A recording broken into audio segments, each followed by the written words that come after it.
Hello everyone, welcome to my channel. My name is Aisha, and today we're gonna be talking about ancient Egypt's pharaohs, female pharaohs.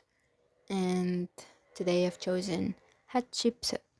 She is the sixth pharaoh of the 18th dynasty, and today we're gonna be talking about her. I made this channel. This is my first video on this channel, actually, and I made this channel because I have lots of interest of many subjects, and most of the time I really don't want to bother my loved ones, friends or family about all my, subjects I want to talk about because they might not be interested. And I was like, you know what? I'm just gonna, do a channel and do videos and upload them, and interested people will watch them, and I get to nerd out about my interests, wherever they might be. And this few months are ancient Egypt. So yeah, that's what I'm going to be talking about. So yeah, let's get into it. So who is Hatshepsut? If I'm looking this way, I'm looking at my notes. So Hatshepsut is the sixth pharaoh of the 18th dynasty, which means she ruled in the New Kingdom, which lasted 480 years from 1050 and until 1069. And Miss Hatshepsut ruled for about 21-22 years, and some say 21 and 9 months, and 22 years, from the year 1479 until 1458.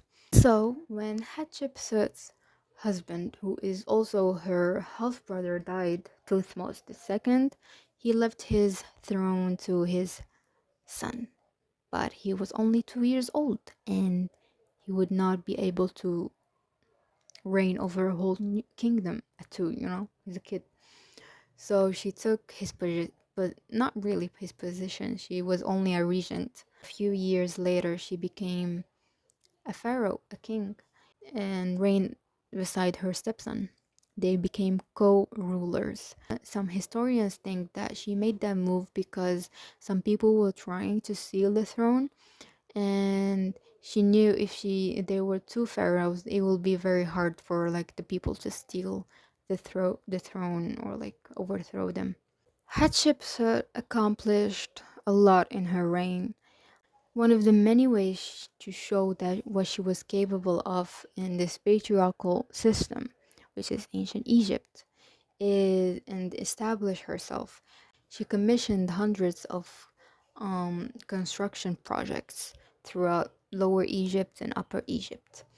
And one of my favorite temples she built was her temple, which is the Temple of Hatshepsut, near the Valley of the Kings. It was designed as a funerary monument for her. It was actually her father's tomb, and she extended the chambers, and she wanted to lie together with her father. It was dedicated to Amun-Ra, and it had like other chambers dedicated to Osiris, Ra, Hathor, Anubis, and her ancestry, royal and some royal ancestors. In my opinion, her temple is very beautiful. It's gorgeous, absolutely breathtaking. Um, it's kind of sad that I would never experience it in its full glory, but honestly, it looks like a very peaceful temple, and I would really love to visit someday. Her reign was one of Egypt's peaceful and prosperous ones, and I find interesting about her is she actually depicted herself as a male pharaoh. Her portraits were showed her with male body, with physically masculine traits, and a traditionally male garb, wearing the traditional regalia of kilt and wearing a false beard, and also a crown or a headcloth. She combined the female body with a kingly regalia. She wanted to convey herself as a mother and a father to the realm. She actually built a lot of projects for the god Amun-Ra. Since she positioned herself as his wife, in Thebes, she built him temples and she performed rituals and so on in them. The Karnak temple complex, she remodeled her father's hypostyle hall. She added a bark shrine, the Red Chapel, and introduced two pairs of obelisks. Another way she set herself in Egypt's patriarchal system was the stories and the myths the priests told about her divine birth that made her the pharaoh, though she was destined to be a pharaoh, that it is in her right. Which goes like this. The god Amun goes to Hatshepsut's mother, Ahmose, in the form of her father, which is Thutmose I. Ahmose gets pregnant, and then Khnum, the god that forms the bodies of children, gets instructed to create a body and Ka. The Ka, which we may think of right now as a soul, for Hatshepsut. Then Heket, the goddess of life and fertility, and Khnum lead Ahmose along to a place where she gives birth to Hatshepsut. She also had these writings that were claimed to be said by the god Amun about her, and I'm gonna read them. Welcome, my sweet daughter, my favorite, the king of Upper and Lower Egypt, Mathkare, Hatshepsut. Thou art the pharaoh taking possession of the two lands. In Hatshepsut's reign, she reopened or rebuilt the trading routes to the land of Punt that were disrupted and distracted by the Hyksos kings that were Asian kings, and they reigned a bit in ancient Egypt, sorry. And her opening those roads helped strengthen and build the economy of the 18th dynasty and bring in lots of wealth. And she oversaw and the preparation for the expedition and everything. And she brought back lots of goods: gold, animal skins, baboons, ebony, processed mirh or gum resin, and the mirh trees. Those trees were planted in the garden of the Dair al-Bahri. The dry gum resin is actually an aromatic resin used for perfumes and incense. She successfully maintained and kept peace within the country, while she also established huge diplomatic relations with neighboring kingdoms. Her achievements as a female pharaoh were remarkable and left a huge impact on the Egypt's history and legacy. So by the end of her reign, Hatshepsut allowed Thutmose III to take increasingly prominent role in the affairs of the state.